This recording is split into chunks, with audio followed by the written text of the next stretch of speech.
Well, good morning. My name is Marina, and I've been invited to give you some first-person view of living with MPN through sharing some of my story. And it started 10 years ago this month.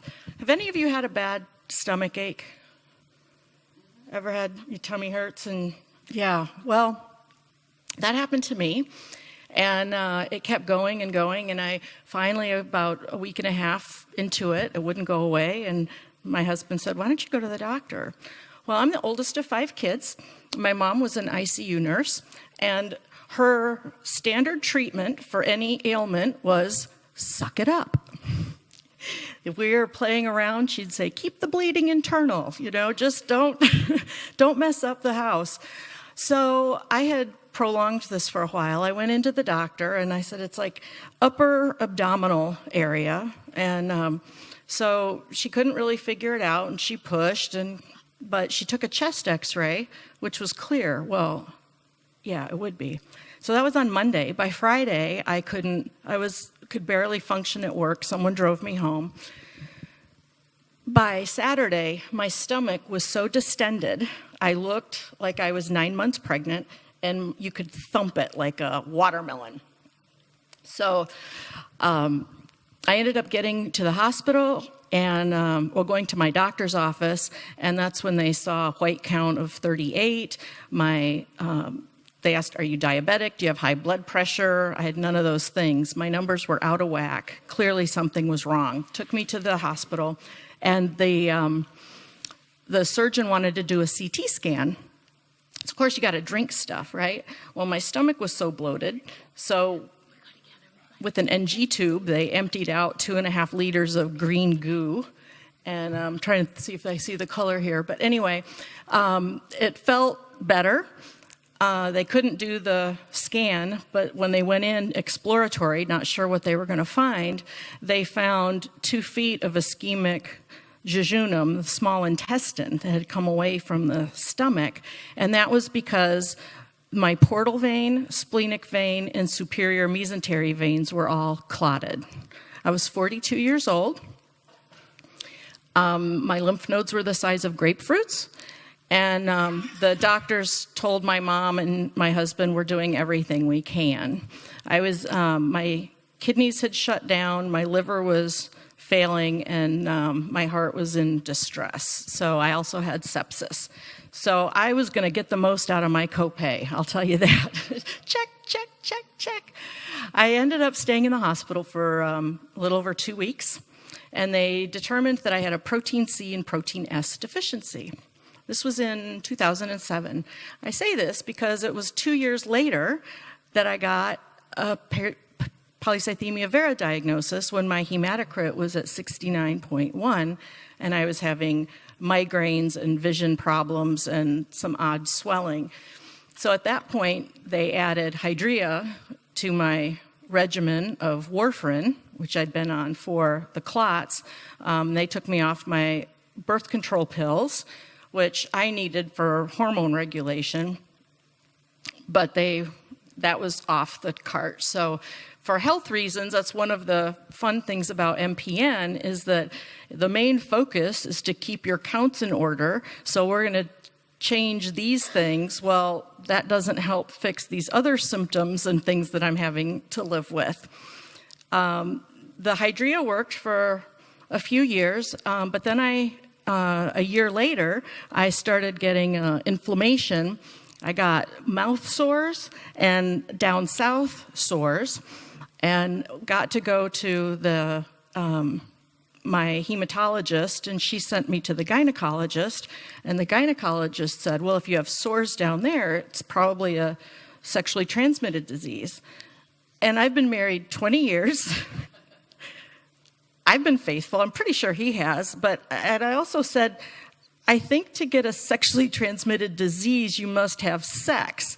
And our sex life has been out the door for a while now because of all these other things that have happened. So she's looking, and then she calls for someone else to take a look. So here I am, a woman in the stirrups. People are like, oh, those are interesting.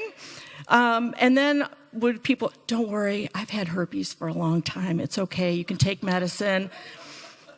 Like, thank you for the empathy. So they sent off the stuff to the lab. And next thing, I get a call from an infectious disease doctor. And he said, well, you don't have any of those diseases. And I said, could I get a certificate? Because I need to go home and tell my husband, because I was so distraught at the last one. And he said, don't accuse me. I said, no, but still. So, you get another piece of information and it sits in your brain. And by this point, I had to quit my job in 2008. I didn't have the energy to work my 50, 60 hours a week, be a mom to my kids that were elementary, middle school age, and do all my community work. And so this was just icing on the cake. In the States, people tend to greet each other and, hello, how are you? Nice to meet you. What do you do? That's always the question. What do you do? I learned that that's really more of an American thing, and so we could learn. Because before, in 2007, I could say, oh, hi, I'm Marina P., and I work in community development. I'm executive director of the Impact Group, and I serve on this board, and I'm very active in da-da-da-da-da-da. I had lots of ego-fulfilling activities that I did. Now, what do? I sleep a lot. I got a couple kids that I can't seem to make happy because I give them Cheerios for dinner some nights. And what do? For a while, I didn't even have a decent diagnosis. So there's a lot that changes in your identity when you get a chronic illness. And when I had energy and I was out in the world, I'm as I am right now. I'm a happy, positive person. But I learned something my mother always told me. She said, don't compare your inside with somebody else's outside, because you don't know.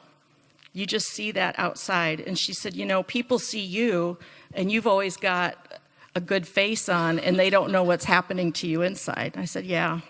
And they don't know that I got this great energy being around people, and then by the time I got home, I was in bed for 2 days because it absolutely wiped me out.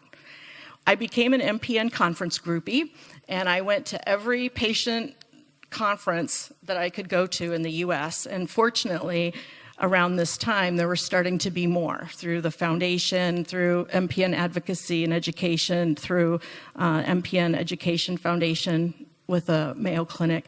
So I was able to really learn a lot of these things and keep up. And the one thing I heard over and over again was that science hasn't caught up with you yet. Every time I wanted to try to do a trial, and there wasn't something there. So we played a lot of whack-a-mole. The gopher game that's at carnivals, and you got a hammer, and so here comes pruritus, boom. Here comes foggy brain, boom. Then there's bone pain. Then there's migraines. It just seemed like there was always something different happening over this course of time. And it brings me to another point about calibration. When we go into a doctor and they ask, how are you feeling? And we say, fine. Well, our fine or our good is on a different scale than what a normal person's is.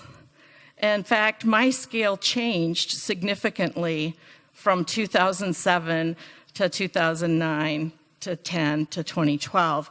We got to the point where I used a traffic signal symbol with my children and my husband, such that if I was having a green light day, that meant I was opting in to do whatever we had going on in the family. I could take the kids to tennis, track practice, whatever. I was engaged and out in the world. I might actually go do some grocery shopping.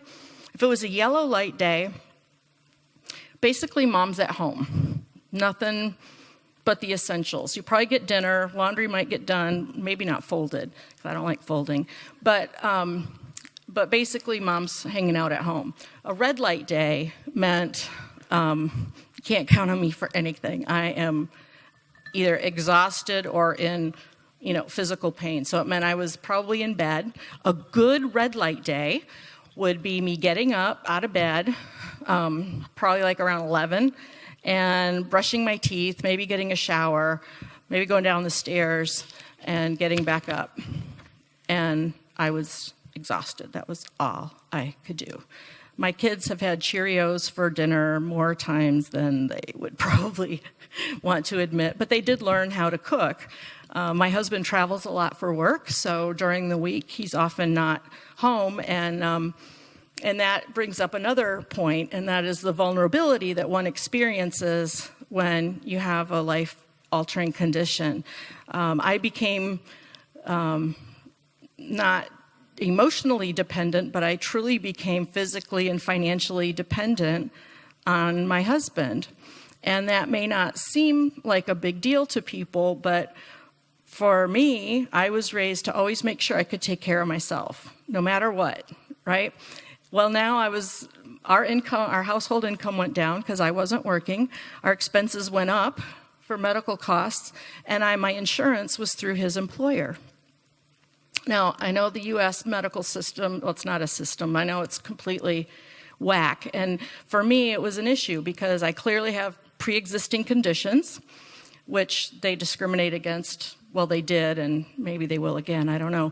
And then there's also lifetime caps for insurance. So if something happened to him or his job, then literally my health, my care, my life was at risk. He did nothing to earn any negative stuff from me, but the circumstances made it very difficult for me. And I would tell him I was grateful. I'm so grateful for you. You're sticking by me. I don't know how you're doing it. I don't like me. I don't like living with myself. And then came the Behçets that I mentioned, those lesions. Well, that put me on steroids, prednisone, for about a year. And that's a really lovely gold standard anti-inflammatory. You gain 60 pounds, you get arthritis in your knees and your joints, and you can't sleep. I'm saying you, me. My mind was worrying. I had the wired tired. I was exhausted, but I could not fall asleep. Insomnia, I could just stay up. Well, you know, the mania doesn't make you a particularly appealing person. And I kept going back trying to get resolution. And then the rheumatologist said, well, I think this is related to your vera. There's something inflammatory here. And the markers were kind of funny. And I'd go to the hematologist and they'd say, no, that doesn't have anything to do with this. It's a different function. I said, well, it's interesting how these things are I was fine until I was 42. Actually, we think I had ET for a few years before that, but I became symptomatic in 2007. So I just decided that I was going to hold on. I had a friend who would just tell me one more day, and that became my mantra. My mom's horse had Polycythemia vera. His name was Jack, I kid you not. And Jack got clots from the PV, and my mom was kind enough to put him out of his misery.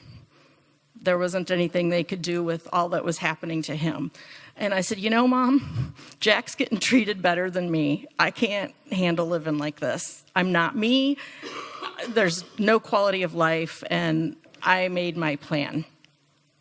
I wasn't going to do anything while my children were young. I wanted to see them grow and do things, but I had no sense of control over things. Fortunately, I got so sick that I needed a transplant. My PV progressed to myelofibrosis. That started occurring in 2012.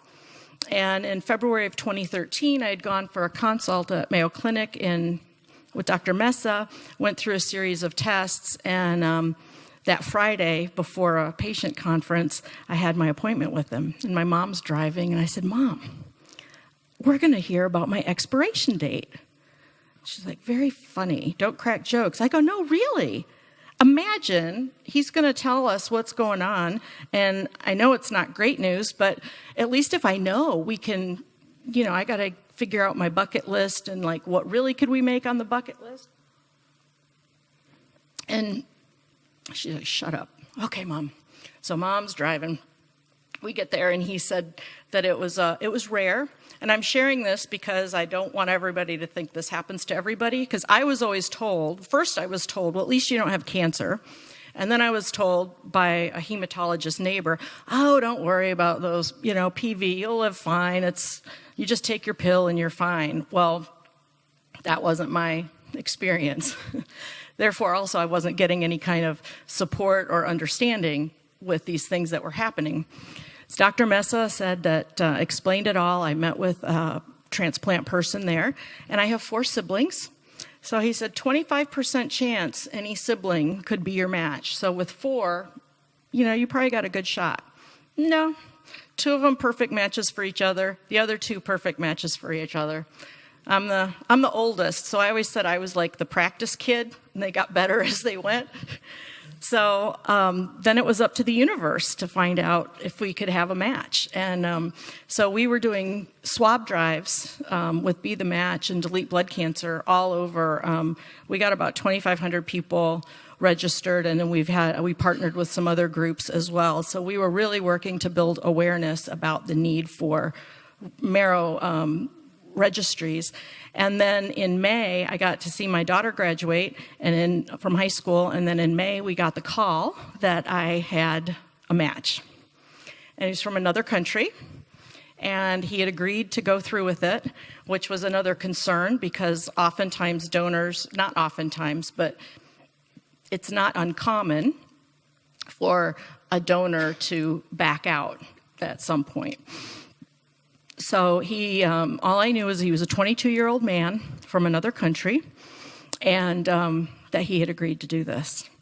So then I was going through my exams and tests to verify my fitness for transplant. And we decided part of this living was to be able to work with my kids and not make cancer be a whisper word or transplant a whisper word. I wanted to normalize this as much as I could.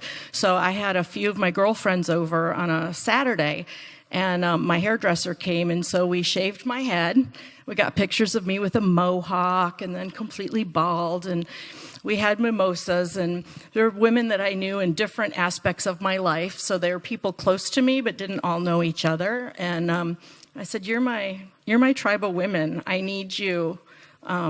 Keep an eye on my kids. Check in on Robert. He's not a super talkative guy, but, please just check in on them. And then hold me accountable. And they were wonderful. And then the next day we had a chemo kickoff party. So we had a potluck at our house, and my kids invited their friends and some of their parents, and some of our friends and neighbors came over, and we had a great time. By that point, I was bald. One of our friends were shaving anybody else that wanted to go bald in solidarity. My son did, and a couple of my neighbors. They couldn't convince Robert to do it. And I had a henna artist there, and so I got a henna crown, and she drew henna on people. You could get your kind of henna art. So I went into chemo with a really beautiful bald head, I must say. And we all had a little something to share the experience. And I asked people, please don't ask my kids how I'm doing. Check out my CaringBridge site, or check with me, but they're not the kids whose mom has cancer or the kids whose mom is going through transplant. Ask about their sports. Ask if their homework is done. And I had little cards printed up, like follow Marina's journey, and I had my CaringBridge link and my phone number and stuff. And I told my kids, if people ask you, just give them one of these cards, because things change all the time, and you don't need to be responsible for it.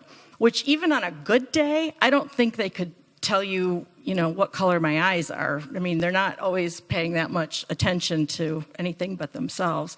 But so that really helped a lot. We also had to go through understanding when we were going to opt in. That was another strategy I used before transplant, which a family vacation. We would go on trips, but a lot of times I would be staying back at the hotel, and my husband and the kids would go do things, and I might go out and meet them for lunch, and then I'd come back and rest. but they never expected me to go, but I could always opt in. The other thing was I reserved the right to change my mind. So that got me through a lot. And then, of course, if anybody plays poker or bridge, you know, you deal with the cards, you play the cards you're dealt with. Well, I was dealt a cancer card. And every now and then, I would pull the cancer card, which meant I'm tired, I don't want to, I can't, whatever. But it got to be, I actually printed up a card that said my cancer card, but it got so, with my family, I could just like do the signal like I'm playing the cancer card. And it helped to at least remind them, okay, here's what we do. And funny thing about it, my daughter one time sent me a note that she was upset I didn't do something at her school. And I said, Katrina, I couldn't do it because I had an appointment at the hospital. She said, but you weren't admitted. So that's kind of how, you know, the kids adjusted and adapted to mommy's chronic illness. I think the other thing I wanted to share is to not compare my inside to your outside. Did I say that already?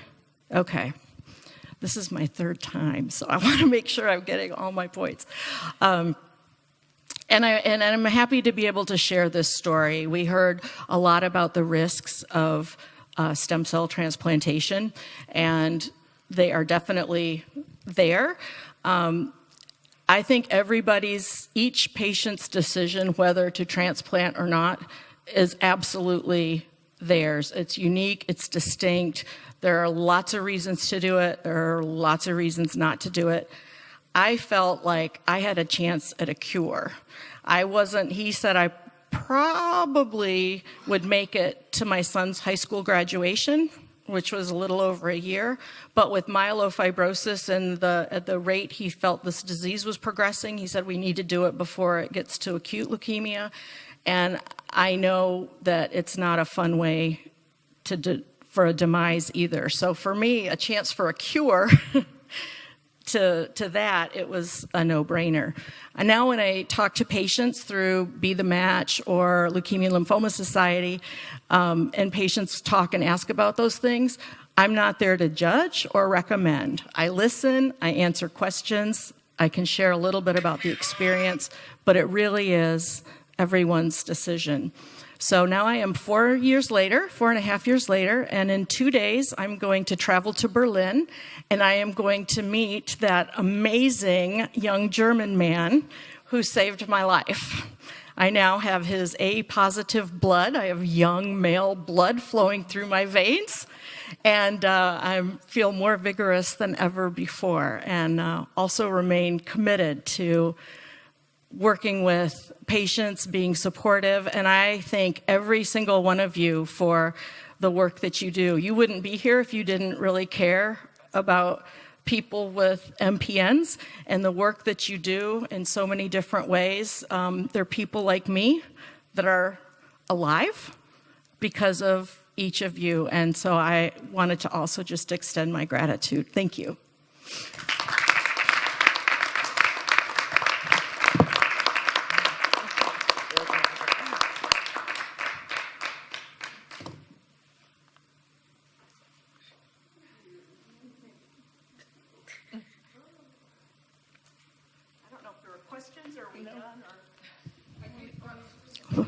Oh, I'm sorry, what?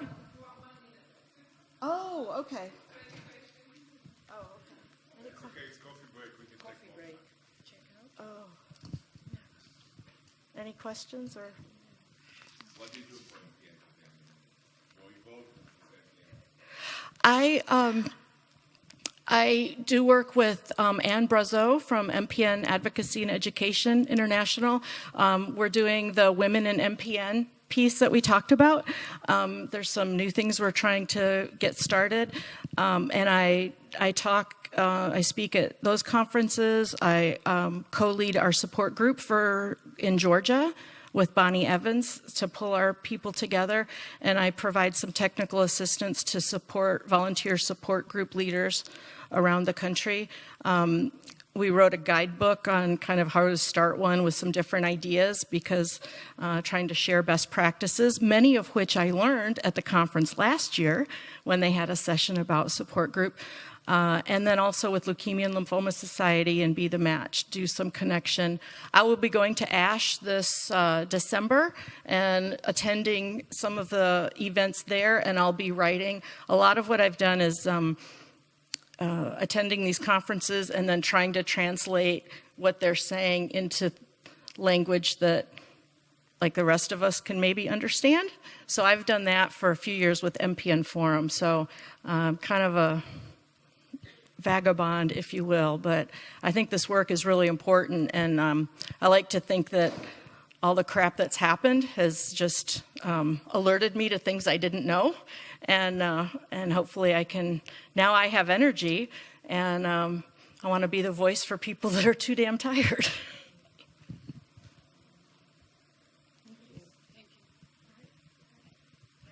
Coffee break?